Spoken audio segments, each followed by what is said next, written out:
get to the news, and with less than 2 weeks to go before the election, it looks like the race is tighter than ever. A new poll conducted by Léger Marketing for LCN and published in Journal de Montréal shows the CAQ is losing steam and fast. To help break down the numbers, we're joined now by Christian Bourque. He's the Executive Vice President over at Léger Marketing. Bon matin, Christian. How you doing?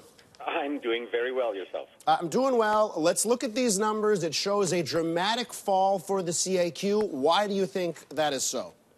Well, François Legault's had a tough week.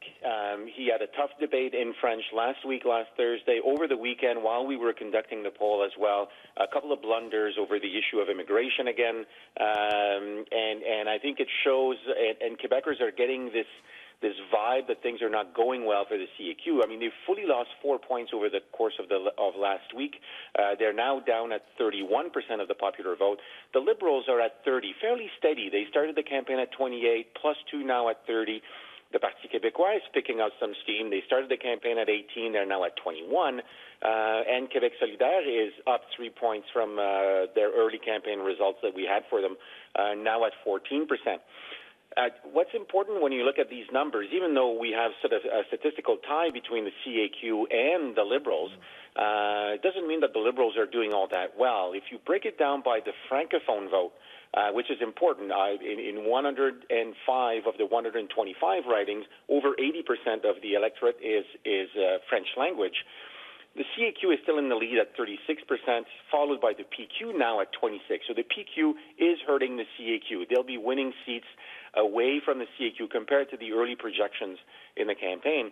But the Liberals only have 18% of the Francophone vote. That's not enough to form government. So if you were to look at these numbers, that's 31 versus 30, we're still pretty much looking at a CAQ minority by the looks of it. You mentioned immigration. I want to ask you, how much do you think immigration is moving the needle here in the Quebec election? Well, what's funny is that the 45% of the Quebec electorate in our poll is saying that they agree we should reduce the number of immigrants in Quebec. So it seems that the CAQ is holding on to the position that Quebecers would prefer. However, it's one of these election issues that you think it's only negative. Will you kick somebody out if they fail the values exam? The whole vibe around the immigration issue for the CAQ has been rather negative. It was the same for the charter. If you remember in 2014, in the election, a majority of Quebecers were favorable to the PQ charter, but because, again, it was sort of a negative issue, people turned their backs on the Parti québécois and elected the Liberals back then. So is it turning out to be one of those where you think it's a popular issue, but then people don't want you to talk about it?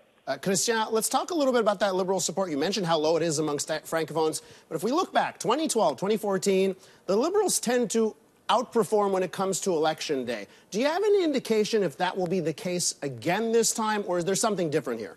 Yeah.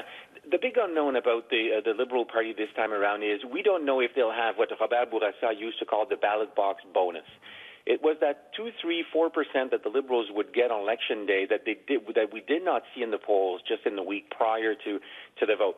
A lot of that was attributed to some voters at the very last minute deciding to go with a safer, quote-unquote, safer federalist alternative to the Parti québécois, and that would give the Liberals a boost the day of the vote. However, this time around, you kind of wonder if that will be true again, because the sovereignty issue is basically not even in the picture. So will they still get that ballot box bonus is left to be seen. And the other thing that used to be to the advantage of the Liberals is that it tends to be more popular with an older voter, and older voters tend to be more disciplined and exercise their right to vote more than young voters. This time around, though, the CAQ is doing as well among voters over the age of 55 as the Liberals are.